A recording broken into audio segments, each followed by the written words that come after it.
que acompanha o Super Esporte dessa quinta-feira. Cruzeiro campeão brasileiro.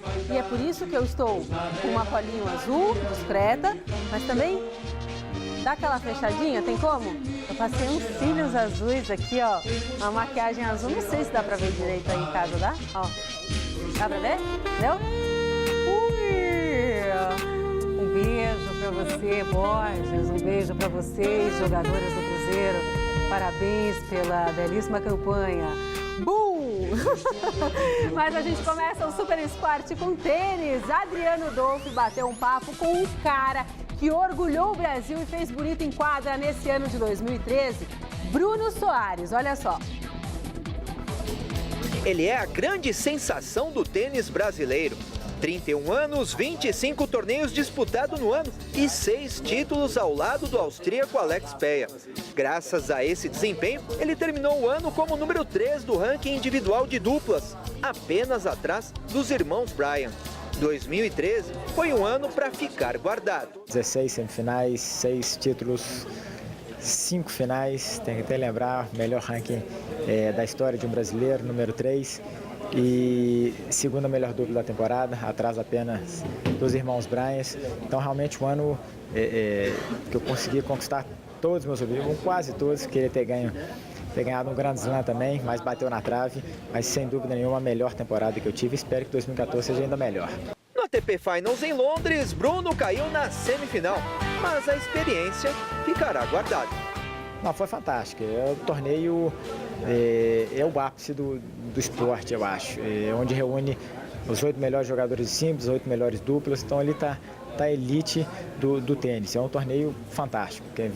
Quem participa, quem assiste, vê que vai muito além do torneio de tênis. É um espetáculo. Né? Eles fazem do esporte um show à parte. E poder fazer parte disso aí é uma honra para qualquer atleta. E poder levar a bandeira do nosso Brasil lá depois de tanto tempo, depois do Guga em 2001, foi uma sensação muito especial. O momento de Bruno Soares contrasta com o do tênis brasileiro, que não tem mais um representante entre os 100 melhores no ranking da ATP. E a equipe que vai disputar a Copa Davis terá um longo caminho para retornar à elite da competição. A Copa Davis é uma situação à parte, eu acho. A gente hoje depende muito da nossa simples. Apesar da gente ter uma dupla muito forte, a gente depende muito da simples. Infelizmente, a gente fez um grande confronto contra os Estados Unidos em fevereiro. Infelizmente, no final do ano, o Tomás não estava no seu melhor quando a gente jogou contra a Alemanha, o que acabou levando essa derrota. Mas o pessoal tem que entender também que a Copa Davis é uma competição extremamente difícil. É voltar esse trabalho, que está sendo muito bem feito, para o ano que vem a gente passar pelo playoff novamente. E para o ano que vem, os planos já estão traçados. A gente vai começar a temporada em Doha, no Catar, o primeiro torneio, já preparando para o Australia Open, que é o primeiro Grand Slam. Então a gente joga ATP 250 de Doha, ATP 250 de Auckland, e aí já vai para o primeiro Grand Slam no Australia Open, e daí já começa a temporada. Todo mundo sabe aquela correria, não para mais.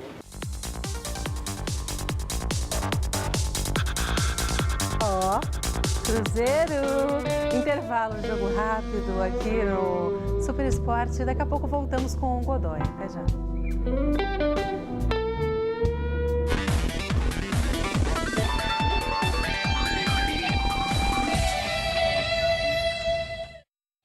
Voltamos com o Super Esporte para falar da seleção brasileira. Os comandados de Luiz Felipe Scolari seguem trabalhando de olho no confronto do próximo sábado contra Honduras.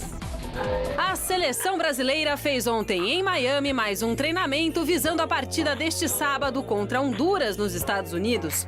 Foi a primeira vez que o professor Luiz Felipe Scolari pôde contar com todos os convocados, já que o atacante Robinho se juntou apenas na tarde desta quarta-feira ao restante do grupo. Felipão já começou a esboçar a equipe que deve ir a campo no final de semana e nem mesmo a chuva forte que caiu durante o treino desanimou os atletas da nossa seleção. A bola fica um pouco mais rápida, né? O clima e dificuldade, acho que é o de menos. Realmente, todo mundo quer participar bem dos treinos e também dos jogos para poder ajudar também a seleção a vencer os próximos 2 amistosos e os últimos, né, desse ano.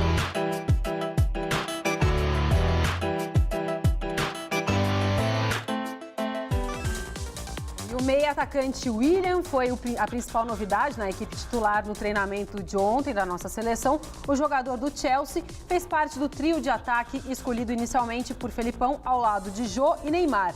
Por outro lado, o zagueiro Thiago Silva novamente não treinou e realizou um trabalho à parte com o preparador físico Paulo Paixão. Boa tarde, Godoy. Boa tarde. Como vai, querido? Bem. Prazer revê-lo, sim? Prazer todo seu. Obrigada, sim, é todo meu. Isso.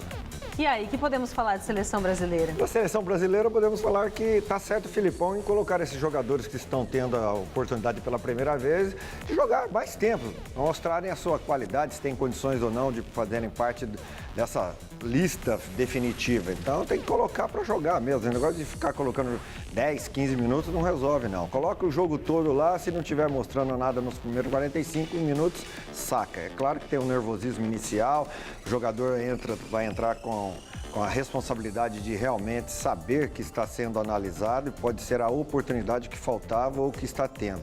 E o Filipão tem que colocar para jogar essa turma que ainda não foi observada. Bom, amistosos que são aí preparatórios para a Copa do Mundo, né? E ontem, pela repescagem para a Copa do Mundo de 2014, Uruguai e México praticamente já garantiram presença no Mundial aqui no nosso Brasil brasileiro. Confira. Jogando pela última chance de vir para a Copa do Mundo, Uruguai e Jordânia se enfrentaram ontem pela primeira partida da repescagem. E o Uruguai, veja bem, colocou já um pé e meio no Mundial do ano que vem. Vitória por 5-0, você ouviu bem, 5-0 na casa do adversário. Maxi Pereira, Stuani, Lodeiro, Christian Rodrigues e Cavani, nessa bela cobrança de falta, fizeram os gols da Celeste. É, meu amigo, e agora no duelo de volta, a Jordânia só precisa fazer uma diferença de 6 gols em Montevidéu.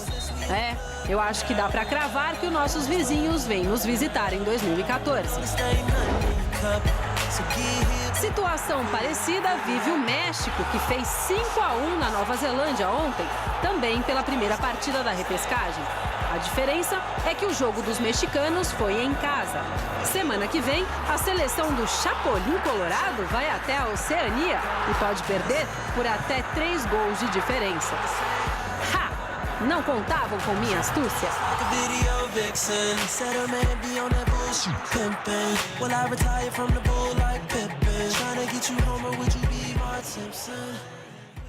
Né? Poder contar com o México e o Uruguai? Não, com o Uruguai não é bom, não, porque vou ficar ouvindo as mesmas conversinhas. Ah, lá vem o Maracanaço de 50 e tal. O Uruguai tinha que ficar fora. Assim não ia ter essa conversa de Maracanaço. Já ouvi ontem já. Ah, lá vem o Uruguai, lá vem o Maracanaço. Esse time do Uruguai é muito ruim. Ganhou da Jordânia, porque a Jordânia também é um time, uma baba de uma seleção. E se o Uruguai tivesse alguma qualidade um pouquinho melhor, teria se classificado sem disputar repescagem. Mas já ouvi ontem, lá veio o Maracanã, essa mesma conversinha. Se tivesse ficado fora, não ia ter que ficar ouvindo essa conversa de Didia e outras coisas mais. Tá bom, Godoy. Olha, escuta, vamos ver os gols do Brasileirão com destaque, é lógico, para o tricampeão Cruzeiro. Na arena do Grêmio, o Zé Roberto bateu o escanteio e o Rodolfo, de cabeça, anotou o golzinho solitário que deu ao tricolor gaúcho os 3 pontos sobre o Vasco. Em Criciúma, o zagueirão Fábio Ferreira raspou a cabeça na bola e colocou os donos da casa em vantagem sobre o Atlético Paranaense. No segundo tempo, o Wellington Paulista, cobrando pênalti, ampliou a vantagem dos catarinenses. O veterano Paulo Baier ainda achou tempo para soltar essa bomba e diminuir o placar, mas ficou nisso mesmo. Final, Criciúma 2, Atlético Paranaense 1.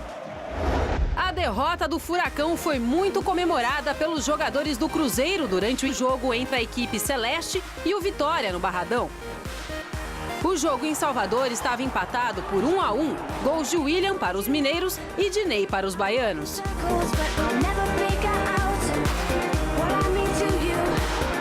O revés do Furacão garantia o título antecipado ao Cruzeiro, independente do que viesse a acontecer na Bahia. Mesmo assim, Júlio Batista e Ricardo Goulart marcaram. Final, Vitória 1, Cruzeiro campeão brasileiro 3.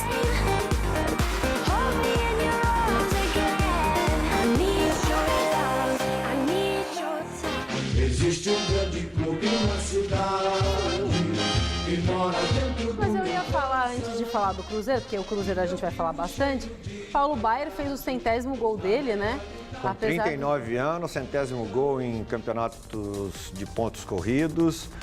Para ele, um momento nessa idade, jogando o que ele está jogando, não sei a vitamina que ele está tomando, tomara que a farmácia não erre na fórmula, mas ele até conseguiu renovar o contrato com antecedência e está jogando muita bola. Talvez seja um veterano que iniciou e vai terminar muito bem o campeonato. Muito bem. Godoy, a gente vai começar a ver agora imagens da festança que foi lá em BH, né? Porque foi uma madrugada quentíssima lá em BH por conta dessa vitória do Cruzeiro. O Cruzeiro que já desembarcou hoje, também foi muito bem recebido pela sua torcida, né? Vale falar, infelizmente, que além dessa festança toda também teve confusão, obviamente, né? A polícia soltando aí, como você pode ver, tem bala de borracha, gás lacrimogêneo, aquela coisa toda que a gente já conhece. E aí alguns torcedores falam que isso era para atrapalhar a festa deles, para encerrar a festa deles. Outros dizem que, a confusão. Outros dizem que, de fato, tinha gente depredando ali vitrines, né? Lojas do Galo, enfim. Como que chama o nome da praça mesmo? Praça da Estação, lá em BH. Então, não é possível que seja... É possível ganhar um título e não ter confusão? Não, é possível. Aonde, pô? Na Europa tem, em todo lugar tem confusão. Tem um pessoal que aproveita para aprontar, olha só, colocando fogo na moto, né? Então, Sim. Isso daí já não é comemoração, não é festejar nada. Isso daí são pessoas marginais, bandidos, vagabundos que querem aproveitar para extravasar a sua ira, a sua raiva contra o bem dos outros. Agora, em Minas Gerais existe essa rivalidade e o Cruzeiro poderia ter feito uma festa mais bonita, os torcedores do Cruzeiro poderiam ter feito uma festa mais bonita do que os torcedores do Atlético fizeram na festa da comemoração do título da Libertadores. Então, e não isso daí, né, por Godoy? mais importante que seja o título de campeão brasileiro para o Cruzeiro, é um título um tanto quanto sem graça pela facilidade com que foi ganho com essa antecedência. Mas, na comemoração, no momento de extravasar a alegria, alguns torcedores do Cruzeiro perderam a oportunidade de comemorarem com grandeza, com a grandeza do título, com a grandeza do Cruzeiro, com a grandeza da campanha que o Cruzeiro fez no Brasileiro. Com civilidade, né? E aí tem um rapaz chamado Robson Almeida Alves, ele tinha 16 anos, ele caiu de uma caminhonete, bateu a cabeça e faleceu. Foi pro saco do IML. E o motorista vai se ferrar, né? Ele foi levado para a delegacia para prestar depoimento e explicar o que aconteceu. Precisa comemorar, participar de festa assim e morrer comemorando? Deve ter morrido feliz porque morreu comemorando o título do Cruzeiro. Valeu a pena? Para ele pode ser que tenha valido. Para a família vai ficar a saudade, a lembrança toda transferida para a fotografia que vai ficar lá guardada e a família sofrendo eternamente. Bom, vamos falar de alegria, né? Porque o São Paulo, mesmo jogando longe do Morumbi, fez o dever de casa, venceu o Flamengo em Itu, 2-0, com direito a gol de Rogério Ceni e protesto antes do jogo. Olha só. Em Itu, protesto dos jogadores contra a CBF antes do duelo entre São Paulo e Flamengo. Os atletas levam numa espécie de indiferença o apito para o início da partida. O Ganso jogou a bola para o lado do Flamengo, o Flamengo devolveu, o Rogério agora chuta para o campo adversário e ninguém se mexe. Ninguém se mexe.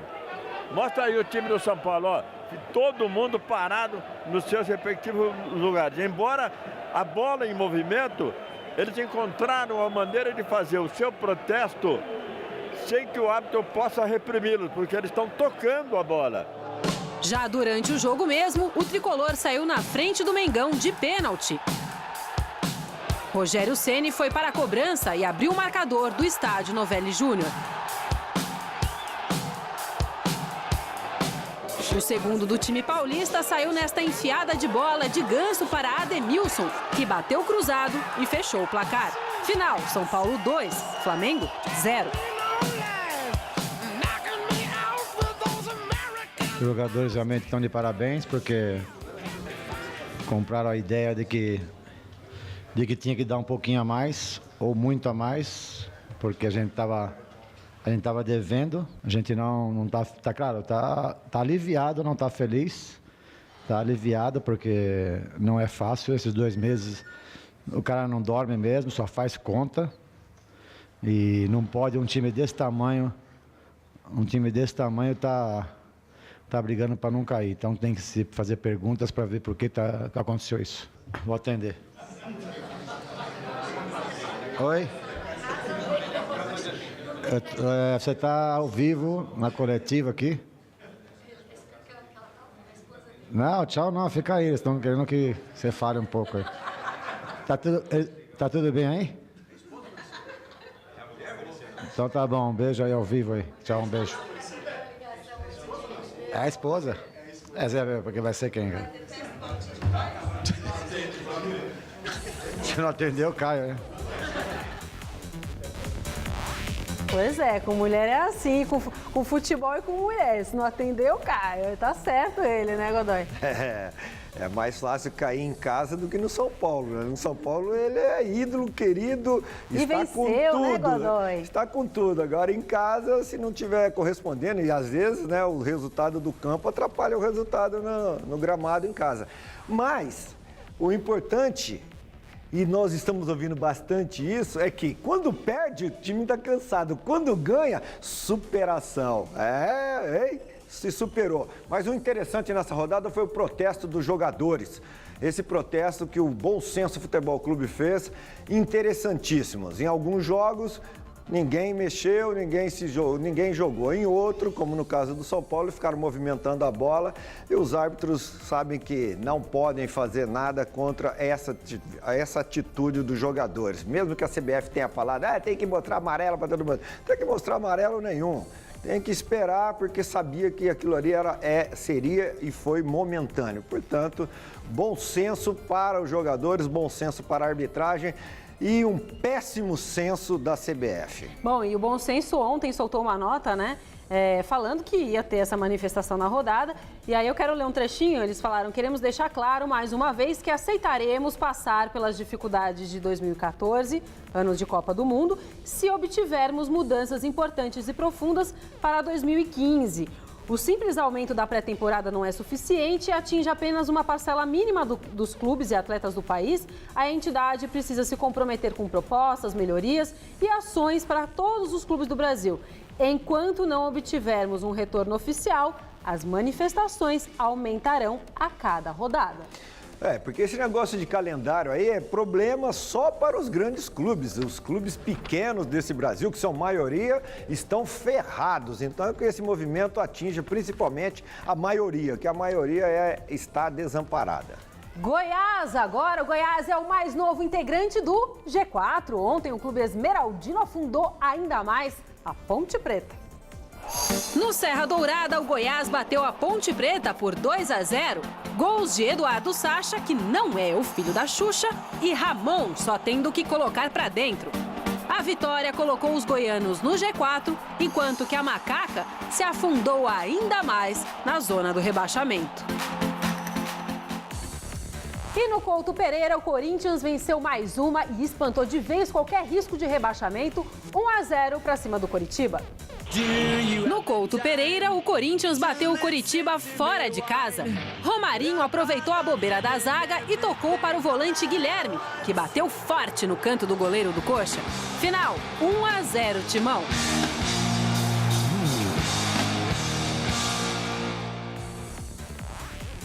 Venceu mais uma, né? Venceu. Além de vencer lá o Fluminense. Venceu, foi importante vencer, mas ainda ficou devendo. Graças ao goleiro Walter, que pegou tudo que deu e o que não deu e o Corinthians com esse gol do Guilherme, até que enfim o Guilherme tem que jogar aí, aparecer aí, fazer gols mesmo. E o Pato, mais uma vez, o máximo que ele conseguiu foi o terceiro amarelo, indevidamente, imerecidamente, mas ganhou o amarelo. Eu assisti esse jogo e fiquei observando, o Pato não conversa com ninguém. Ele não conversa para pedir bola, ele não conversa para reclamar, ele não conversa para nada, ele não se manifesta em campo, ele não conversa com ninguém, com Godoy, companheiro por que nenhum. Todo mundo da imprensa fala tão mal do Pato? Eu Fala acho que porque ele dá motivo, cara. Ele é esquisito.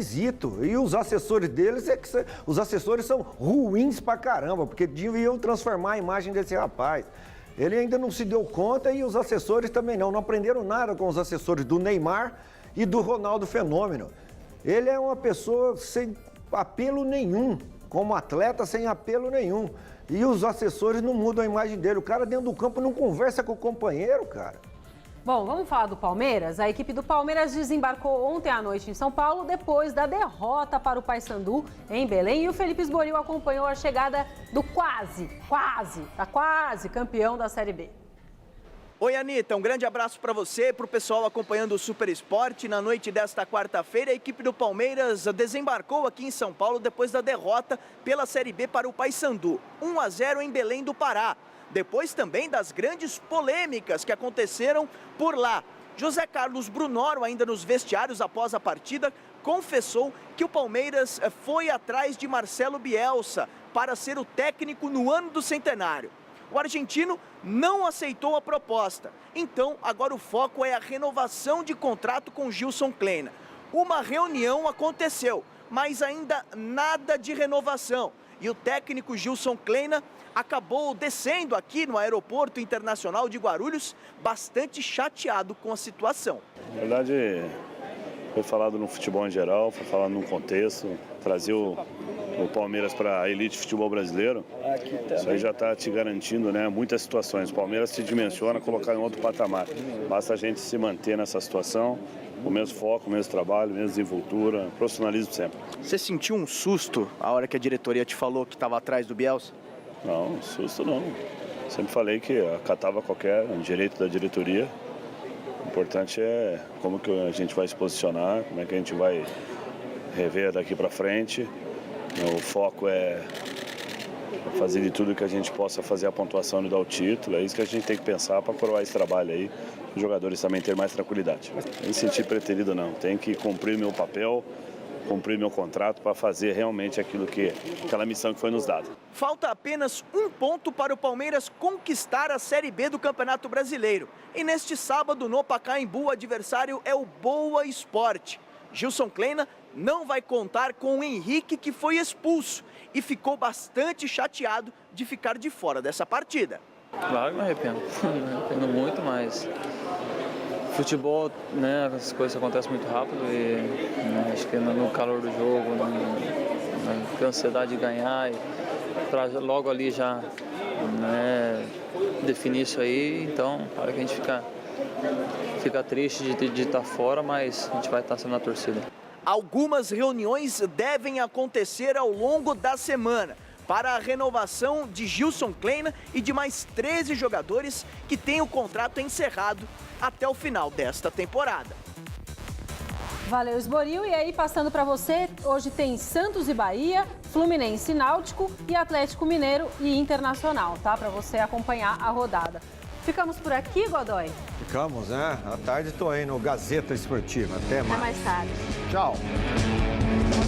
Existe um grande clube na cidade que mora dentro do meu coração. Eu vivo cheio de vaidade. Os principais lances do futebol você confere no Gazeta Esportiva. Hoje, 6 da tarde. Assista agora Você Bonita. E logo após, Mulheres. Imortais. Cruzeiro querido, tão combatido, jamais vencido. Cruzeiro